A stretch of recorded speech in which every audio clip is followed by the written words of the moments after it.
നാളെ മോൻക്ക് വേണ്ടി പെണ്ണ് കാണാൻ പോവുകയാണ്. ഞാൻ ഒരുപാട് സ്വപ്നം കണ്ട ദിവസമാണ് നാളെ. എനിക്ക് സ്വന്തമെന്ന് പറയാൻ അവൻ മാത്രമേ ഉള്ളൂ. ഞാൻ ജീവിക്കുന്നത് അവന് വേണ്ടിയാണ്. അവൻ്റെ ഒരിഷ്ടത്തിനും ഞാൻ ഇതുവരെ എതിര് നിന്നിട്ടില്ല. നല്ലത് മാത്രമേ അവൻ ഇഷ്ടപ്പെടുകയുള്ളൂവെന്ന് എനിക്ക് ഉറപ്പാണ്. അവൻ ജനിക്കുന്നതിന് മുമ്പ് നഷ്ടമായതാണ് അവൻ്റെ ഉപ്പാനെ. അന്നു മുതൽ ഞാനാണ് അവൻ്റെ ഉമ്മയും ഉപ്പയും. ഒരു കുറവും അവന് ഞാൻ വരുത്തിയിട്ടില്ല. ഇന്നവൻ ബാംഗ്ലൂരിൽ വലിയ കമ്പനിയുടെ ചീഫ് അക്കൗണ്ടൻ്റാണ്. അവിടെ BRCന് പഠിക്കുന്നൊരു കുട്ടിയുമായി അവൻ ഇഷ്ടത്തിലാണെന്ന് പറഞ്ഞപ്പോഴും ഞാൻ എതിര് നിന്നില്ല. നാളെ അവളെ കാണാൻ പോവാൻ ഞങ്ങൾ.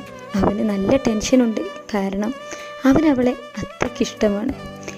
എനിക്കിഷ്ടമാവൂലേ എന്നുള്ള പേടിയാണ് അവന്. എൻ്റെ ഇഷ്ടം അവന് നിർബന്ധമാണ്. എനിക്കിഷ്ടമില്ലാത്ത ഒന്നും അവൻ ചെയ്യൂല. അങ്ങനെ ഓരോന്ന് ആലോചിച്ച് ഞാൻ ഉറങ്ങിപ്പോയി. പിറ്റേ ദിവസം അതിരാവിലെ തന്നെ ഉണർന്ന് മോളെ കാണാൻ പോവാനായി ഒരുങ്ങി. 1 മണിക്കൂർ യാത്രയുണ്ട് അവളുടെ നാട്ടിലേക്ക്. ഞാനും അവനും എൻ്റെ ആങ്ങളെയും നാത്തൂനുമാണ് പോകുന്നത്. പോകുന്ന വഴിക്ക് ഒരു ജ്വല്ലറിയിൽ ഇറങ്ങി ഒരു ബ്രേസ്ലെറ്റ് മേടിച്ചു മോൾക്ക് വേണ്ടി. അതുമായി ഇറങ്ങിയപ്പോൾ അവരെൻ്റെ കൈ പിടിച്ചു പറഞ്ഞു, ഉമ്മാക്ക് അവളെ ഇഷ്ടമായില്ലേ അവളോട് നേരിട്ട് പറയരുത്. നമുക്ക് മറ്റെന്തേലും പറഞ്ഞു പോരാ.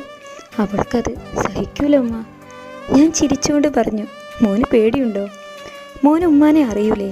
മോൻ്റെ ഇഷ്ടത്തിന് ഉമ്മ എന്നേലും നോ എന്ന് പറഞ്ഞിട്ടുണ്ടോ? ഇതും മോൻ്റെ ഇഷ്ടം പോലെ നടക്കും. ഉമ്മ ഒരു ചടങ്ങിന് പോരുകയാണ്. ഈ സ്വർണം മോളുടെ കയ്യിലിടണം. എൻ്റെ മോളായി നമ്മുടെ വീട്ടിലേക്ക് കൊണ്ടുപോരാൻ ദിവസം ഉറപ്പിക്കണം. അത് വേണ്ട ഉമ്മ. ഉമ്മാക്ക് ഇഷ്ടമായതിൽ മാത്രം മതി. ഉമ്മാക്ക് കാണുകയൊന്നും വേണ്ട മോനെ. മോൻ്റെ സെലക്ഷൻ ഒരു കാലത്തും തെറ്റൂല. മോൻ ധൈര്യമായി വാ.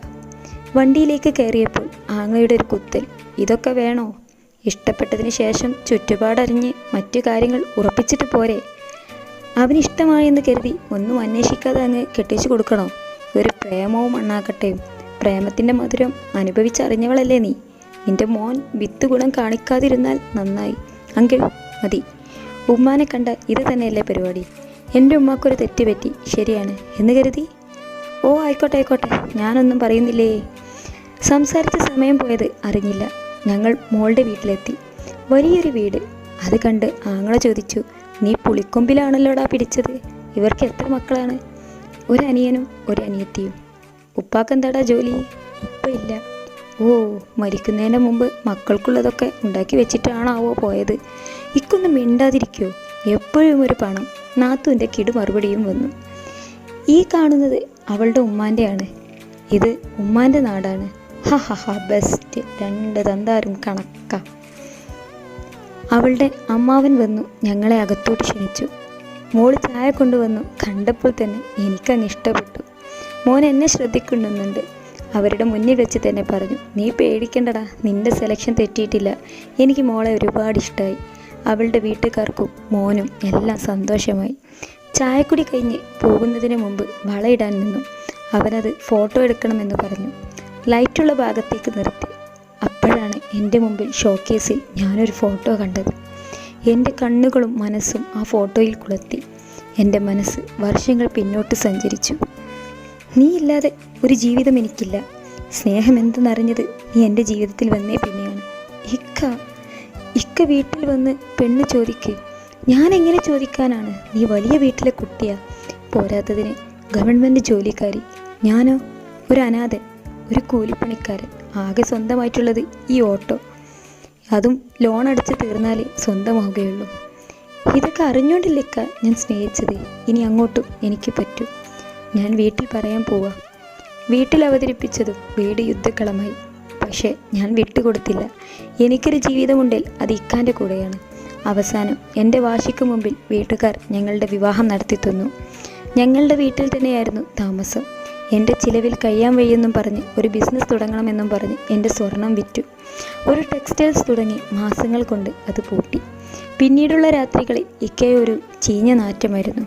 എന്താ എന്ന് ചോദിച്ചാൽ നിനക്കെന്നെ മടുത്തിട്ടാണെന്ന് പറഞ്ഞ് വഴക്കുണ്ടാക്കും. ഞാൻ പിന്നെ അത് ചോദിക്കാൻ നിൽക്കാറില്ല. വീണ്ടും ഒരു ബൈക്ക് ഷോപ്പ് തുടങ്ങാൻ എൻ്റെ ഉപ്പാൻ്റെ കയ്യിൽ നിന്ന് പൈസ വാങ്ങി. അതും 6 മാസം കൊണ്ട് പൂട്ടി. പിന്നീട് അങ്ങോട്ട് എന്നും വഴക്ക്. വീണ്ടും പണം ചോദിച്ചിട്ട് കൊടുത്തില്ല. അതിനെ ചൊല്ലി എന്നും വഴക്കായിരുന്നു. അതിനിടയ്ക്ക് ഞാൻ ഗർഭിണിയുമായി. അതറിഞ്ഞ ഇക്കാക്ക് അതിഷ്ടമായില്ല. കളയാൻ പറഞ്ഞു. ഞാൻ കേട്ടില്ല. പിന്നീട് അതേം ചൊല്ലി വഴക്ക് മൂർച്ഛിച്ചു. പണമില്ലാതെ ഇക്കൊരു ഭ്രാന്തൻ മട്ടായി മാറി. വീണ്ടും ഉപ്പൊരു പിക്കപ്പ് മേടിച്ചു കൊടുത്തു പച്ചക്കറി ബിസിനസ് ചെയ്യാൻ. അതും നഷ്ടത്തിലായി തുടങ്ങി. ഓർഡർ എടുക്കുന്നതൊന്നും സാധനം എത്തുന്നില്ല എന്ന് പരാതി തുടങ്ങി. അപ്പോൾ ഉപ്പ അന്വേഷിച്ചപ്പോഴാണ് രാത്രി ഉണ്ടാകുന്ന ആ സ്മെല്ലെന്തെന്ന് മനസ്സിലായത്. കൂട്ടുകാരുമൊത്ത് മദ്യപാനവും കഞ്ചാവും. ഇതറിഞ്ഞ് ഉപ്പാക്ക് വഴക്കുണ്ടാക്കി. ഉപ്പാനോടുള്ള ദേഷ്യം റൂമിൽ വന്ന് എന്നോട് തീർത്തു. എന്നോട് അപ്പം തന്നെ വീട്ടിൽ നിന്ന് ഇറങ്ങാൻ പറഞ്ഞു. ഞാൻ മടിച്ചു നിന്നു. ഞാനില്ലെന്ന് പറഞ്ഞു. എന്നെ വലിച്ചിറക്കി മുകളിൽ നിന്നും നിറവേറുമായി നിൽക്കുന്ന എൻ്റെ വയർ എവിടെയോ തെച്ചിടിച്ചു. അതുമാത്രമേ എനിക്ക് ഓർമ്മയുള്ളൂ. കണ്ണു തുറന്നപ്പോൾ ഞാൻ ICUവിൻ്റെ ബെഡിലാണ്. ഓപ്പറേഷൻ കഴിഞ്ഞുവെന്നും പറഞ്ഞ് മോനെ കൊണ്ട് കാണിച്ചു തന്നു. അവന് ചുംബനം കൊടുത്ത് ഇക്കാനെ അന്വേഷിച്ചപ്പോൾ ആരുമൊന്നും പറയുന്നില്ല. വീണ്ടുമുള്ള എൻ്റെ ചോദ്യം കാരണം അവർ പറഞ്ഞു അന്ന് എന്നെ ഹോസ്പിറ്റലിൽ കൊണ്ടുവന്നതിന് ശേഷം ഇക്കാനെ ആരും കണ്ടിട്ടില്ല എന്ന്. പിന്നെ ഒരുപാട് അന്വേഷിച്ചു. പോലീസിൽ പരാതി കൊടുത്തു. ഒരു വിവരവും കിട്ടിയില്ല. പിന്നീട് അങ്ങോട്ട് മോനായിരുന്നു എൻ്റെ ലോകം. ഉമ്മ എന്ന വിളി കേൾക്കാൻ ഞാൻ ആ ചിന്തയിൽ നിന്ന് ഉണർന്നത്.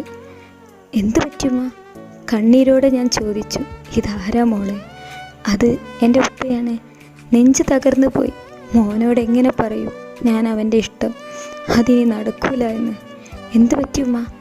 മോനെ, ഈ വിവാഹം നടക്കൂല. മോൻ ഉമ്മയോട് ക്ഷമിക്ക്. ഈ വിവാഹം നടക്കാൻ പാടില്ല. എന്തു പറ്റിയുമ്മ? കാര്യം പറ. മോനെ, അത് നീ ഇതുവരെ ഉപ്പാനെ പറ്റി ഉമ്മാനോട് ചോദിച്ചിട്ടില്ല.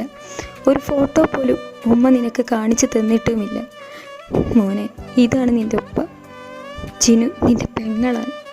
ഇത്രയും പറഞ്ഞ് പൊട്ടിക്കരഞ്ഞു ഞാൻ. ഈ വാർത്ത എല്ലാവർക്കും ഒരു ഷോക്കായി. മോൾ ഉമ്മാനോട് ക്ഷമിക്ക്. സാരല്ല ഉമ്മ, എനിക്കൊരു കൂടപ്പിറപ്പ് കൂടെ ഉണ്ടെന്ന് ഉപ്പ മരിക്കുന്നതിന് മുമ്പ് പറഞ്ഞിരുന്നു. അത് നിഷാദിക്കയാണെന്ന് ഞാൻ അറിഞ്ഞില്ല. ഉപ്പ കിടപ്പിലായതിന് ശേഷമാണ് ഞങ്ങളെല്ലാം അറിഞ്ഞത്. ഉപ്പാൻ്റെ മദ്യപാനം തന്നെയാണ് ഉപ്പാനെ കൊണ്ടുപോയത്. എൻ്റെ മോനും പറഞ്ഞു ഇതൊക്കെ ഒരു നിമിത്തമാണ് ഉമ്മ. ജിനുവിനെ കാണാനും ഇഷ്ടപ്പെടാനും അത് വിവാഹാലോചന വരെ എത്താനും. അതുകൊണ്ടല്ലേ എനിക്ക് 2 പെങ്ങന്മാരെയും ഒരു അനിയനെയും കിട്ടിയത്. പെണ്ണിനിയും കിട്ടും. ഇതുപോലെ പ്രതീക്ഷിക്കാതെ പെങ്ങളെ കിട്ടിയാൽ ഞാനല്ലേ ഭാഗ്യം ചെയ്തവനുമ്മ. ഞാൻ ചിരിച്ചുകൊണ്ട് പറഞ്ഞു ശരിയാ മോനെ, ഇനി മുതൽ നിങ്ങൾക്ക് 2 ഉമ്മമാരാണ്. ഞങ്ങൾക്ക് 4 മക്കളും. ശുഭം. ഇന്നത്തെ ഈ സ്റ്റോറി നിങ്ങൾക്ക് ഇഷ്ടപ്പെട്ടെങ്കിൽ ലൈക്ക് ചെയ്യാനും ഷെയർ ചെയ്യാനും സബ്സ്ക്രൈബ് ചെയ്യാത്തവരുണ്ടെങ്കിൽ സബ്സ്ക്രൈബ് ചെയ്യാനും മറക്കരുത്. നിങ്ങളുടെ വിലയേറിയ അഭിപ്രായങ്ങൾ താഴെ രേഖപ്പെടുത്താൻ മറക്കരുത്. ആർക്കെങ്കിലും എന്തെങ്കിലും കഥാരൂപത്തിൽ അവതരിപ്പിക്കണമെന്നുണ്ടെങ്കിൽ ഡിസ്ക്രിപ്ഷൻ ബോക്സിൽ എൻ്റെ ഇമെയിൽ ID ഉണ്ട്. അതുവഴി കോൺടാക്റ്റ് ചെയ്യുക. നിങ്ങളുടെ കഥ ഇതുപോലെ അവതരിപ്പിച്ച് തരുന്നതായിരിക്കും. അത് എൻ്റേതായ രീതിയിൽ നിങ്ങളുടെ കഥ ഞാൻ അവതരിപ്പിക്കുന്നതായിരിക്കും. അപ്പം ഇനി അടുത്ത വീഡിയോ ആയിട്ട് കാണാം. അതുവരെയും it's me Sajitha Musa signing out. Thank you for watching. Bye bye.